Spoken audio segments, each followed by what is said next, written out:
जून का महीना कहीं इस विषैलेपन के कारण खराब ना हो, इसलिए मैं आपको थोड़ा सा सावधान कर रहा हूं और वक्त से पहले जानकारी दे रहा हूं।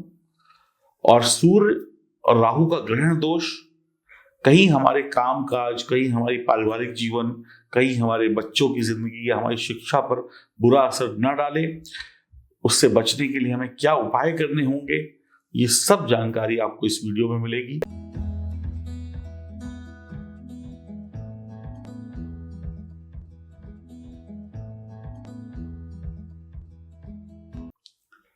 नमस्कार दोस्तों, मैं एस्ट्रोलॉजर सचिन स्वागत और अभिनंदन करता हूं अपने सभी प्रिय दर्शकों का।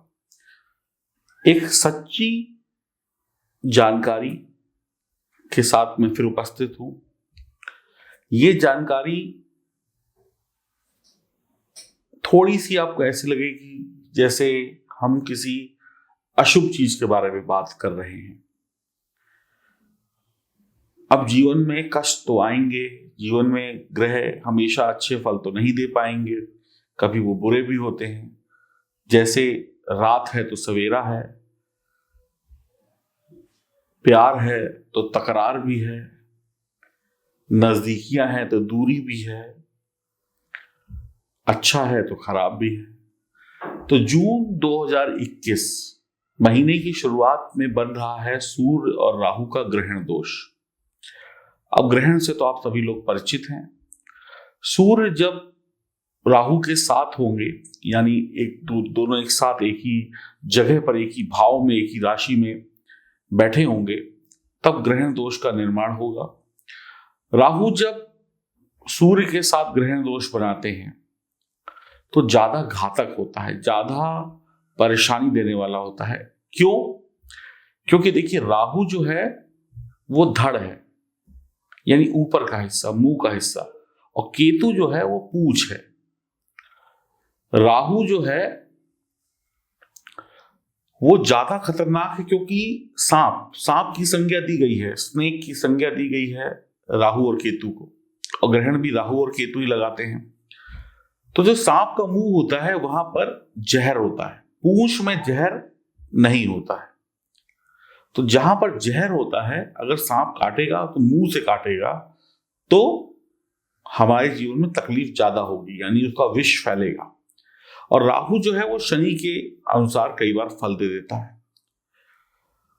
तो राहु का जहर जब हमारी जिंदगी में फैलता है तो तकलीफ होती है। अब सूर्य क्या है? पराक्रम है, जोश है, एनर्जी है, ताकत है। अब अगर किसी इंसान की एनर्जी, जोश, ताकत, सही सोच, इस पर ही ताला लग जाए तो उसकी सफलता पर भी ताला लग जाता है। राहु का प्रभाव कहें या राहु का फल कहें, वो विषैला होता है। और जून का महीना कहीं इस विषैलेपन के कारण खराब ना हो, इसलिए मैं आपको थोड़ा सा सावधान कर रहा हूं और वक्त से पहले जानकारी दे रहा हूं। और सूर्य और राहु का ग्रहण दोष कहीं हमारे काम काज, कहीं हमारी पारिवारिक जीवन, कहीं हमारे बच्चों की जिंदगी या हमारी शिक्षा पर बुरा असर न डाले, उससे बचने के लिए हमें क्या उपाय करने होंगे, ये सब जानकारी आपको इस वीडियो में मिलेगी। ये वीडियो आपको बचा सकता है, वक्त से पहले आप सावधान हो जाइए। अब अच्छा होगा या बुरा होगा ये तो ईश्वर जानता है, लेकिन हमें जून के महीने में कुछ बुरा दिखा तो हमारा फर्ज था आपको सही जानकारी देना। ये जानकारी चंद्र राशि और नाम राशि पर आधारित होगी। अब आप अपनी राशि के बारे में जानिए कि आपको क्या सावधानी रखनी है। तो आइए शुभारंभ करते हैं। बात करते हैं कन्या राशि की। भाग्य भाव में ग्रहण दोष का बनना क्या होगा आपके साथ? घबराने की आवश्यकता नहीं है, सब कुछ अच्छा होगा। आप ऐसा चमत्कार दिखाएंगे कि लोग देखते रह जाएंगे। आप थोड़े नास्तिक हो सकते हैं, जितना धार्मिक रहेंगे उतना आपके लिए बेहतर है। जितना ईश्वर के सामने नतमस्तक होंगे उतना आपके लिए बढ़िया है। आपको कोई काम शुरू करना हो तो बहुत तेजी से आप शुरू करेंगे, लेकिन धीरे धीरे आपकी जो एनर्जी है वो डाउन होती जाएगी और फिर काम को आप धीमा कर देंगे। ये आपकी कमजोरी रहेगी। लेकिन अंत में वो काम पूरा कर लेंगे, लेकिन जितनी जोश से शुरू किया होगा उतनी जोश से खत्म नहीं करेंगे। बीच में कभी मन भटक जाएगा, कुछ और कर लेते हैं, इस तरीके के मन में विचार आ सकते हैं। तो कृपया करके जो काम शुरू करें उसको उतनी ही तेजी से खत्म करें, कामों को लटकाएं नहीं। अगर आपके साथ कुछ गलत हुआ है तो आप खुद को बचाने के लिए या खुद के ऊपर कोई आरोप ना लगे, उससे बचने के लिए एक झूठ छुपाने के लिए 10 झूठ बोल सकते हैं। यानी कि आपसे ही गलती हुई और आप अपनी गलती को मानने की बजाय उसको छुपाएंगे और वो गलती किसी के सामने ना आए, उसके लिए एक के बाद एक झूठ बोल सकते हैं। यानी गलती भी की और फिर झूठ बोलकर मुसीबत भी खड़ी करी, तो ये गलत होगा। शादीशुदा जीवन में थोड़ा तनाव रहेगा। जो लोग शादी के योग्य हैं उनका विवाह थोड़ा विलंब से संभव है। आपके भाई बहनों से बढ़िया रिश्ते रखें, उनसे लड़ाई झगड़ा ना करें। आप जितना बड़े लोगों का आशीर्वाद लेंगे और जितना ईश्वर का आशीर्वाद लेंगे उतना ही शानदार वक्त आपका ये बीतेगा। यात्रा संभल कर करें। पिता से तनाव होगा, आपके घर वाले आपसे नाराज हो सकते हैं क्योंकि आप सभी से कटे कटे रहेंगे या उनसे दूरी बना के रखेंगे, उनके साथ घुल मिलकर बात नहीं करेंगे। क्रोध आने पर खुद पर काबू नहीं रख पाएंगे या रख पाएंगी। शिक्षा या उच्च शिक्षा में पहले थोड़ी परेशानी और फिर बाद में सफलता प्राप्त हो जाएगी। आप अपनी संतान को, खासकर पुत्र संतान से थोड़ी ज्यादा परेशानियों को पाएंगे, यानी पुत्र संतान से तकलीफें ज्यादा हो सकती हैं या आप उससे परेशान रह सकते हैं। वहम के कारण, शक के कारण रिश्तों में जहर घुल सकता है और अगर वैवाहिक जीवन या प्रेम संबंध या मित्रता में इस तरीके का शक करते हैं तो तनाव बढ़ेगा। आपकी गलत हरकतों से, गलत कामों का असर जो है वो आपकी संतान पर पड़ेगा।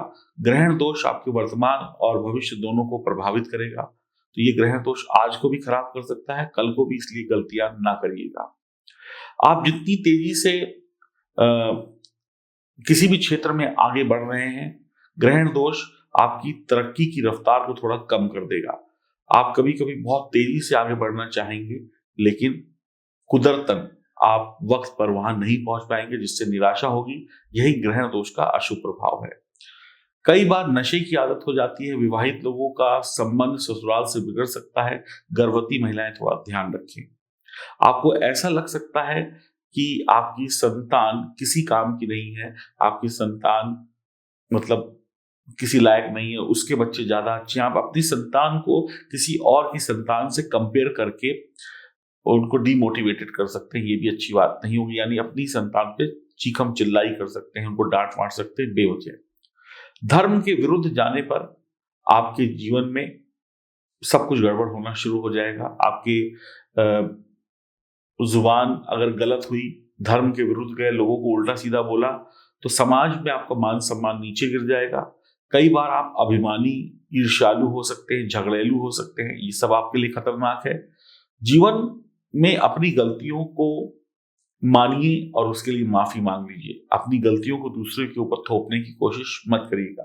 पिता की सेहत का ध्यान रखें, अपने वादे के पक्के रहें। गलत हरकतों से परिवार वालों का सब नीचे झुक सकता है। गलत हरकतों की वजह से महिलाओं से आपका तनाव हो सकता है। व्यापार में उधार पैसा मत दें, नहीं तो बहुत तकलीफ होगी, वापस मिलने के लिए बहुत दिक्कत होगी। शारीरिक कष्ट ना बढ़े, इसके लिए दवा वगैरह वक्त पर लेते रहें। कई बार बदजुबानी से आपका वक्त खराब हो जाता है, आपको ये नहीं पता चलेगा कब क्या बोलना है। उल्टा सीधा बोलकर आप कार्य क्षेत्र में, ऑफिस में, घर में, पास पड़ोस में अपनी बेइज्जती अपने हाथों करा बैठते हैं, क्योंकि आपको पता ही नहीं कि आप क्या बोल गए। आप अपने ही घर के किसी लोग को नीचा गिराने के लिए उनके राज खोल सकते हैं। किसी को नीचा गिराने के लिए उसकी कुछ कमियां लोगों के सामने ला सकते हैं, तो लोग यही कहेंगे घर का भेदी लंका ढाए। तो इस तरीके की हरकतें मत करिएगा, नहीं तो तकलीफ होगी। और जितना आप बदजुबानी करेंगे, जितना आप जरूरत से ज्यादा बोलेंगे, जितना आप रिश्तों में धोखा करेंगे, भाग्य उतना ही खराब होगा। तो वक्त खराब नहीं है, आपकी हरकतें खराब है, हरकतों को सुधारिए। बंदरों को गुड़ खिलाएं, तंबाकू न खाएं, धार्मिक स्थान पे सर झुकाते रहे, बड़ों का सम्मान करते रहे, इतने से ही आपको लाभ मिल जाएगा। अगर जन्म कुंडली में स्थिति खराब है ग्रहों की तो तकलीफें थोड़ी ज्यादा हो सकती हैं। उन तकलीफों से बचने के लिए भी ये उपाय काम आएंगे। नहीं तो आप अपनी जन्म कुंडली की विवेचना करा सकते हैं और जान सकते हैं कि आखिर क्या गड़बड़ है जो हमें परेशान कर रही है। इसके बाद जब गड़बड़ दूर तो जीवन में सुख आना भी तय है। और इसके अलावा आपकी कोई समस्या, कोई परेशानी है या कोई आपकी सजेशन है तो वो भी आप हमें दे सकते हैं। हरिओम, नमस्कार।